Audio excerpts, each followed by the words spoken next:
মার্কিন president Donald Trump ও ইসরায়েলের প্রধানমন্ত্রী বেনিয়ামিন নেতানিয়াহুকে হত্যার জন্য পুরস্কার ঘোষণা করতে পারে ইরান।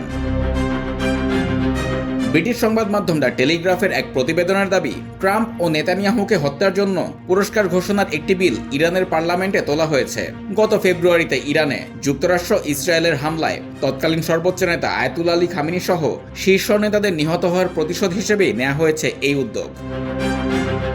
প্রস্তাব অনুযায়ী বিলটি পাশ হলে ট্রাম্প বা নেতানিয়াহুকে হত্যা করলে 5 কোটি ইউরো পুরস্কার দেয়া হবে। ইরানের জাতীয় নিরাপত্তা কমিশনের চেয়ারম্যান ইব্রাহিম আজিজি এই বিল তৈরি করেছেন বলে দাবি করা হয়েছে। তবে বিষয়টি নিয়ে এখনও ইরানের মূলধারার রাষ্ট্রীয় সংবাদ মাধ্যমে কোনো আনুষ্ঠানিক ঘোষণা আসেনি। ইরানের সরকার বিরোধী সংবাদ মাধ্যম হিসেবে পরিচিত লন্ডন ভিত্তিক ইরান ইন্টারন্যাশনাল ও আরও কয়েকটি স্বল্প পরিচিত সংবাদ মাধ্যম তথ্যটি প্রকাশ করেছে।